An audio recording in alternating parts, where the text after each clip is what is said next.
Well, it's beer making time again, and as I was editing the last video, I realized there's just a lot of me standing around stirring and talking, not a whole lot of the process being shown. So I want to show more of that this time around. The problem is what level of detail you get into versus the length of your video. I don't want to make extraordinarily long videos, so let's get busy.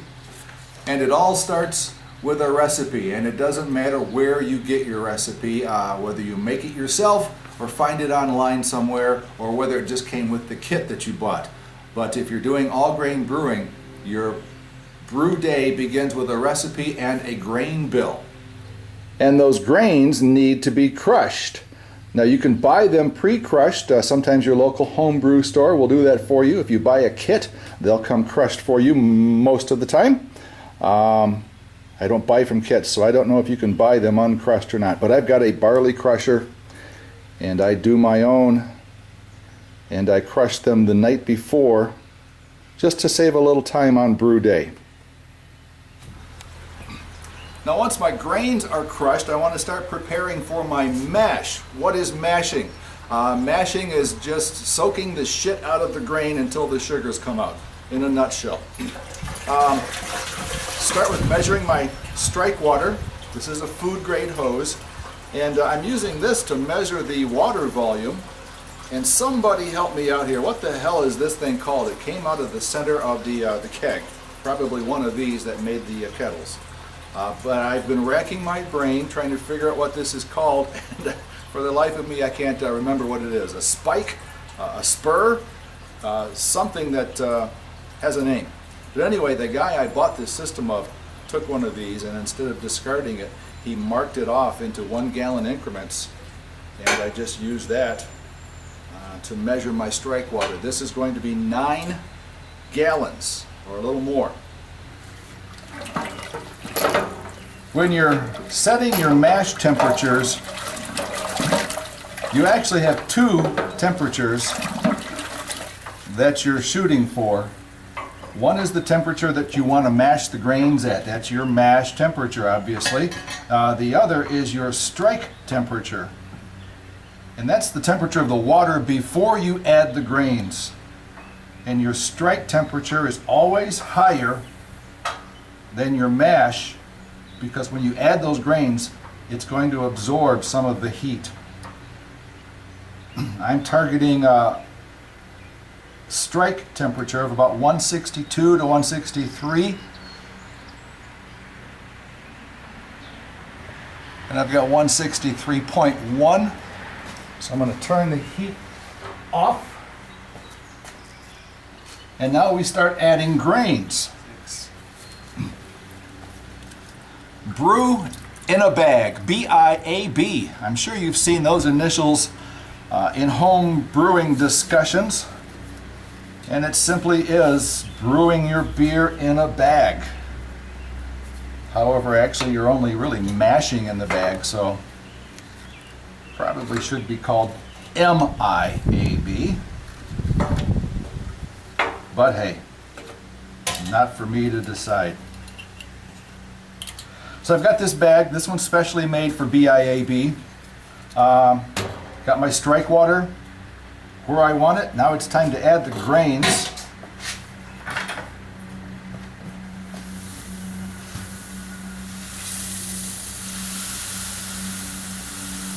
Add some and stir some.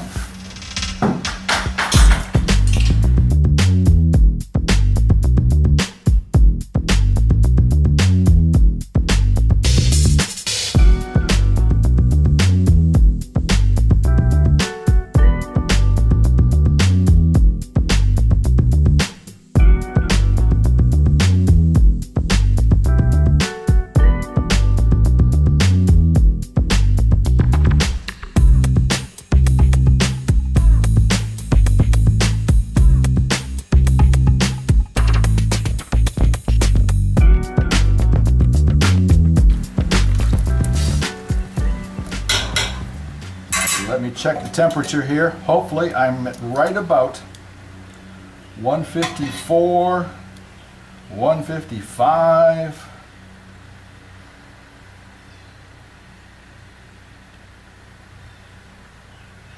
and I'm higher than that.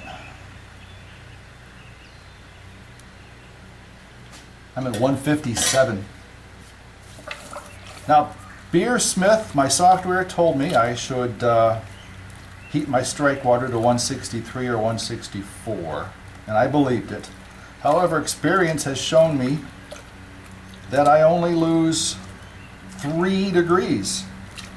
So for 154, I should have only heated to 157 to start with. But I didn't trust my gut, I trusted the software, and I'm going to have to go back into my software and adjust some of my my settings, because something is not right somewhere if it's telling me the wrong temperature.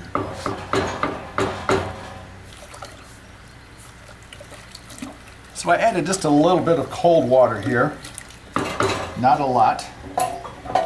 Stirred it in, and I'm going to take my mash temperature again. Remember, I'm looking for 154 to 155.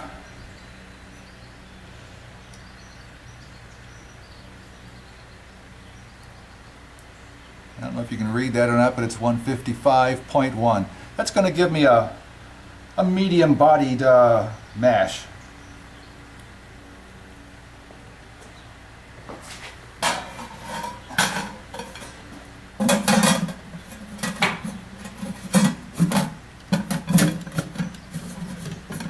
All right, put the lid on and let it set for 60 minutes.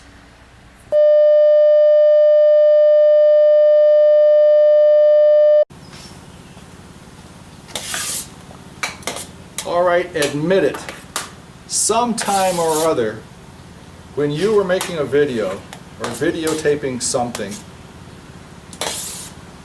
you pressed the wrong button at the wrong time. You were recording when you thought you weren't, and you weren't recording when you thought you were. That's what happened. The whole mashout step, which happened just a little while ago, and I've added my first edition of hops, 1 ounce of Challenger, and we're off and running with a boil of 60 minutes. All right after my mash had finished, just before I started boiling, I took a pre-boil gravity reading. Actually, I took a reading with my refractometer, which measures in Brix. So I'm going to plug the number I got there, which was 10, into this calculator, which converts Brix to gravity, and my pre-boil OG is 1040. Boils are so hard to record because of the steam, but what you see there in the kettle is a hop spider, very fine mesh container. Put your hops in there and hopefully trap some of the trub.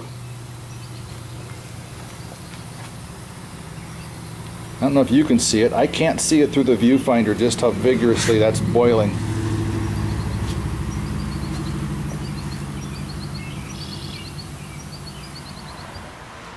Alright, as I come to the end of my boil, I want to hook up my hoses from the boil kettle out to the pump in. And even though these were cleaned before my brew day started, they've still got some cleaner or water or whatever left inside, and I want to pump all that out.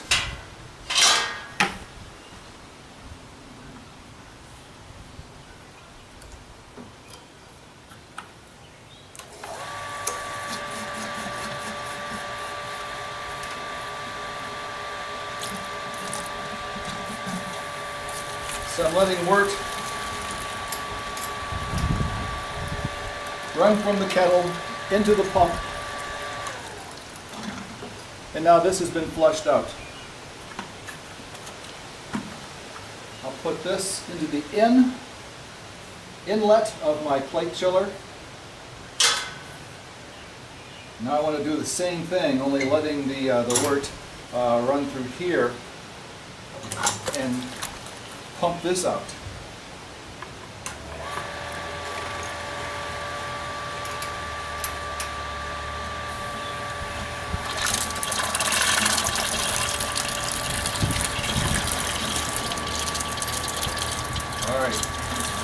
here.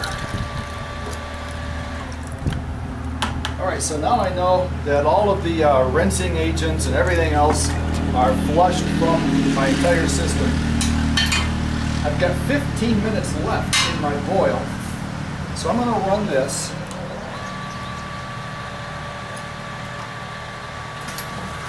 Recirculating everything back into the boil kettle. I'm going to let this run for 15 minutes, and that will sanitize these two pieces. Alright, also at 15 minutes I'm going to add a Whirfloc tablet. Boom. And the last of my hops, which are 1 ounce of US Fuggles.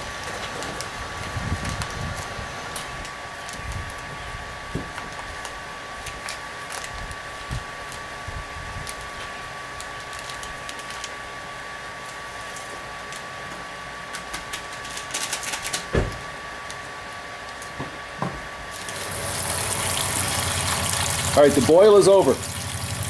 Remember, for the last 15 minutes of the boil, I recirculated the hot wort boiling through the pump in the plate chiller and back into the kettle, just to kind of sanitize those two parts. Now that my boil is done, I've hooked up my hoses, garden hose into the inlet, and another hose on the outlet.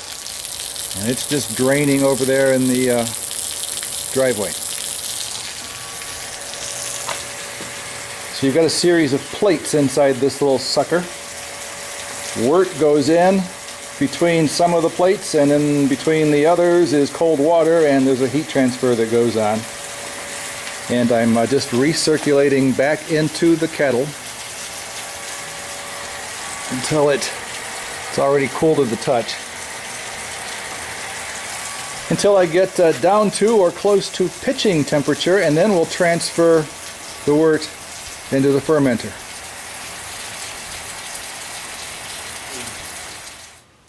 Alright, so I took a hydrometer reading and a temperature reading after my chill was finished.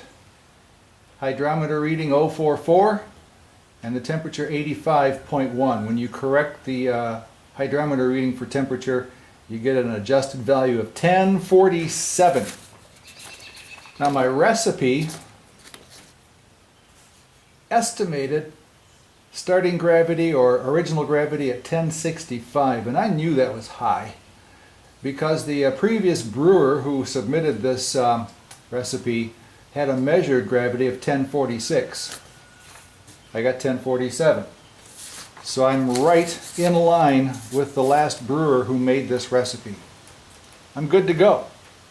Now here's a step that I have yet to fully master, and that's transferring the wort out of the boil kettle without sucking up a whole lot of trube on the bottom.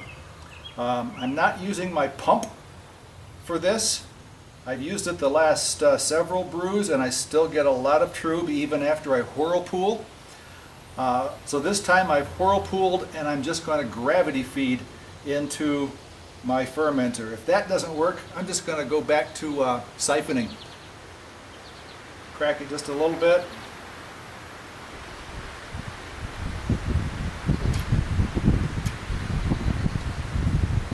I did whirlpool and let it set for 15 minutes. All the hop trube and the brake material should be concentrated in a cone in the middle of the boil kettle.